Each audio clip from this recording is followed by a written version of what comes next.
क्या हुआ? देख के थंबनेल डर गए क्या? कि अब ऐसा कौन सा कानून आ गया कि आधी प्रॉपर्टी और आधी सैलरी अब पत्नी को देनी पड़ेगी? क्या ऐसा कोई नया कानून आया है? यही दिमाग में आपके चल रहा होगा। अब क्या होगा? आमतौर पे वो पति जो अपनी पत्नियों से पीड़ित है, जिन पे केसेस चल रहे हैं, और वो हस्बैंड, वो पुरुष, वो ससुराल वाले, जिनको पत्नियां, वो घर की बहू धमकी देती है डेली रोजाना कि मैं तेरी आधी प्रॉपर्टी ले लूंगी, तेरी आधी सैलरी कब्जा कर लूंगी, सॉरी प्रॉपर्टी कब्जा कर लूंगी, सैलरी ले लूंगी, तो कुछ भी नहीं कर पाएगा। कोर्ट भी महिलाओं के साथ होता है। ऐसी रोजाना धमकी आपको मिलती है और आपके मन में, दिलो दिमाग में यही डर रहता है। क्या ऐसे वाकई सच में होता है? तो आज की वीडियो में इसी डिटेल्स में बात करेंगे।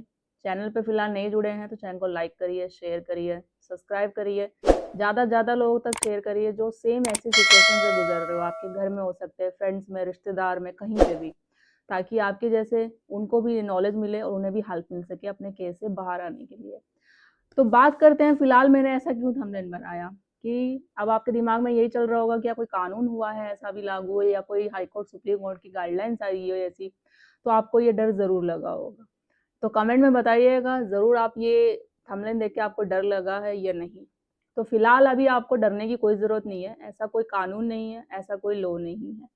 मेरा मकसद सिर्फ ये, आप तक ये वीडियो देखने का यही है कि जैसे आप में से, आप मान के चलो 99% लोग इसी सिचुएशन से गुजरते हैं कि पत्नियां डेली, जो पति पत्नी के विवाद होते हैं, डेली लड़ाई झगड़ा होता है, रहना नहीं है, केसेस कर देने हैं, 498, घरेलू हिंसा और भी बहुत सारे केसेस जो चलते रहते हैं।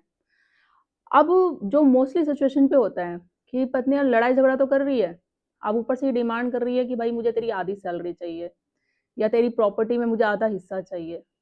भले वो बोलता है कि मेरे नाम से तो प्रॉपर्टी है ही नहीं, तू क्या कर लेगी? तो कोई बात नहीं। पत्नी जब, ये लड़की जब ससुराल में जाती है शादी के बाद, तो उसका ससुराल ही घर होता है। तो इस वक़्त से तो मेरा ही हुआ, डीवी का केस कर देंगे, उसमें राइट टू रेजिडेंस मांगेंगे।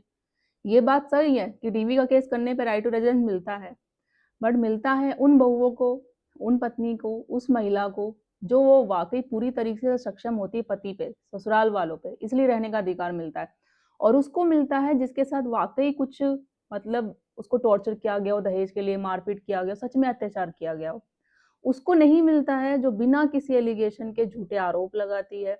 सिर्फ उसका मेन मकसद पैसा पाना, ये प्रॉपर्टी पाना, यही रहता है। तो कानून भी ये नहीं कहता कि आप घर में कलेश करो, सब कुछ करो। शादी का आपको 1 महीना भी नहीं हुआ, 2-3 दिन में ही आपने केस कर दिया कि घरेलू हिंसा हुई है, पैसे डिमांड मांग रहे हो रहने के लिए। तो कानून भी अंधा नहीं है, ठीक है? क्योंकि डेली रोजाना केसेस आते रहते हैं ऐसे ही। तो उसको भी पता है सच क्या है, झूठ क्या है। तो किस लिए शादी नहीं निभा रहे हैं, क्या मकसद है और क्या नहीं है, सच झूठ सब पता चल जाता है। इसलिए तो न्यायालय बना हुआ है ना, इसलिए कोर्ट बना हुआ है कि उसको पता है सब कुछ। तो फिलहाल बात करते हैं कि देखो, अगर आप जॉब कर रहे हैं, चाहे प्राइवेट हो या गवर्नमेंट जॉब, यही सवाल रहता है, क्या मेरी आधी सैलरी पत्नी को मिल जाएगी? या देखो, पहले इस बात को क्वेश्चन देते हैं, अगर आप प्राइवेट भी है या जॉब गवर्नमेंट भी, तो ऐसा नहीं होता है। क्योंकि जब मेंटेनेंस जो डिसाइड होता है ना, दोनों पार्टियों की जो चीज़ों को देखा जाता है, पति हो या पत्नी, इक्वली, न्याय इक्वली मिलता है, किसी एक महिला के पक्ष में नहीं है। पति की, पत्नी की एजुकेशन देखी जाएगी, वो क्या करते हैं, क्या नहीं करते, जॉब वगैरह, क्या अभी उनका जो फाइनेंशियल बैकग्राउंड है, तो वो कितना स्ट्रॉन्ग है।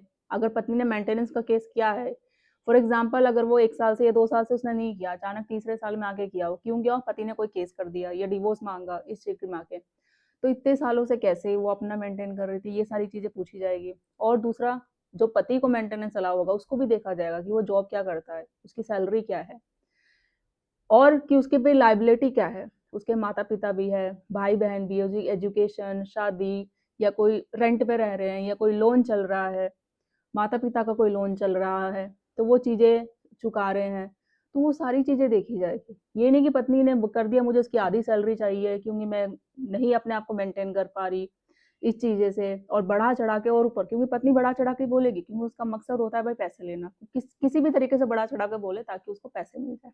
तो ऐसा नहीं होता।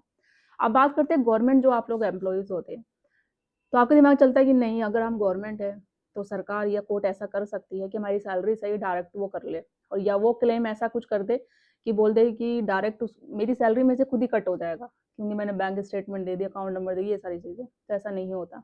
अब गवर्नमेंट हो या प्राइवेट, दोनों के लिए सेम ही रूल होता है। ऐसा नहीं कि अगर आप जॉब गवर्नमेंट कर रहे हो तो न्यायालय है जो आपकी सैलरी डिडक्ट करके ऑटोमेटिक आधी सैलरी आपकी वाइफ को दे देगा। तो ऐसा नहीं होता, कुछ परसेंटेज होता है 20-25% इस अराउंड से, तो वो उसको मिलता है। और depend on the case situation सारी चीज़ें देखी जाएगी। अगर आप सही हो, आपने कुछ भी नहीं किया है तो नहीं मिलेगा। पत्नी अगर अपनी मर्जी से गई है तो नहीं मिलेगा। वो अगर जो एलिगेशन लगा रही है उसको साबित नहीं कर पाएगी तो भी नहीं मिलेगा। पढ़ी लिखी है या आपका कहना है कि उसका रिश्ता और किसी के साथ है, एजुकेशन उसकी अच्छी है, सब कुछ एजुकेशन के होने के बावजूद भी वो जॉब नहीं कर रही, ये जानबूझ के जॉब छोड़ दी है। तो ऐसे बहुत सारे रीज़न होते हैं कि जिसे मेंटेनेंस ना मिलना, जिसे आप रोक लगा सकते हैं। आपको फाइट करना पड़ेगा, दिखाना पड़ेगा, सारी चीज़ें करनी पड़ेगी। जो डेली रोज़ाना मैं आप लोगों तक वीडियो शेयर करती हूँ, अगर आप लोगों ने नहीं देखी, आपको टिप्स मिल जाएगी। इस चैनल पे देखिए मेरी आरएस लीगल अपडेट पे, या फिर मेरी जो दूसरा चैनल है लीगल न्यूज़ 127, उस पे भी आप जाके विजिट कर सकते हैं, आपको बहुत सारी चीज़ें मिल जाएगी।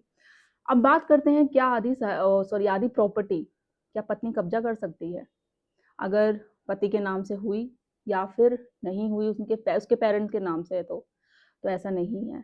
कब्जा तो अगर आपके नाम से भी प्रॉपर्टी होगी फिर भी वो नहीं ले सकती, ऐसा कोई राइट्स नहीं है, ठीक है। और जब आपके पेरेंट्स के नाम से होती है तो फिर तो बिल्कुल ही नहीं है, क्योंकि जब पेरेंट्स के नाम से है ना, तो पेरेंट्स उस अभी वो अवस्था में है। और अभी ऐसा ही कानून वैसे भी पास हो गया कि अगर माँ बाप चाहे तो बेटे बहू को अपने हिसाब से, अगर वो चाहेंगे तो घर में रहेंगे, नहीं तो नहीं। और उनका इतना भी अब अधिकार हो गया है कि भाई वो बेटे को भी चाहेंगे ना बेदखल कर दे, कि उनकी मर्जी के खिलाफ वो उस घर में नहीं रह सकता। अगर वो चाहते हैं कि भाई नहीं रहना तो वो भी जा सकता है, वो जबरदस्ती कुछ नहीं कर सकता, कानून भी उसका साथ नहीं देंगे। तो बहू तो दूसरी है, और वो बहू जो वो घर में कलेश करती है रोजाना डेली, उनकी देखभाल नहीं करती। उन्होंने शादी करी कि बहू आएगी सेवा करेगी, वो सेवा तो छोड़ो, खा अलग ही एक उल्टी दिशा चल गई। बदतमीजी से बात करना, खाना ना देना, पीना ना देना, दवाई नहीं मेडिसिन देनी। तो उस चक्कर में सोचते कि भाई बेटा बहू दोनों ही अलग हो जाए, हमें जो हमारी अभी बची खुशी जो जिंदगी है वो अच्छे से गुजरे।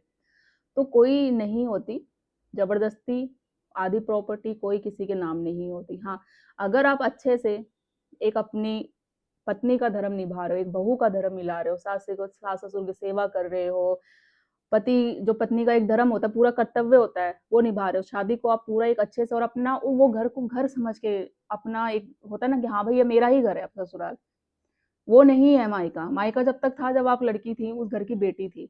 एक्चुअल में आप यहाँ पर हो तो आपका पूरा राइट्स बनता है वहाँ पे रहने का, आपको कोई नहीं निकाल सकता। बट जहाँ आप लड़ाई झगड़ा कर रहे हो, घर को अपना वो घर नहीं समझ रहे, सास ससुर को अपने माता पिता नहीं समझ रहे, पति को भी कोई वैल्यू नहीं दे रहे, डेली कलेश वगैरह, और मेन मकसद फिर झूठे झूठे आरोप लगाना, केस करना, तो फिर कोई कानून भी नहीं आपको जबरदस्ती वहाँ पे रह सकता। आप चाहोगे ना कि डीवी राइट्स का केस, सॉरी, फाइल करके डोमेस्टिक वायलेंस का उस पर अधिकार ले लो, कानून तो देता है, कानून देता है, बट आप जैसी महिलाओं के लिए नहीं, उन महिलाओं को देता है जिनके साथ सच में अत्याचार हुआ, जो सच में पीड़ित है पति से, ससुराल वाले से, और ऐसे होती है महिलाएं, तो उनको राइट्स मिलता है, आप लोगों को नहीं जो झूठे केसेस करेंगे। तो जितने भी लोग हैं, अभी पति हो या सास ससुर, जो माता पिता देख रहे हो, जो घर की बहू है या उनकी पत्नियां ऐसे धमकियां देती हैं, तो धमकियों से डरने की कोई ज़रूरत नहीं है।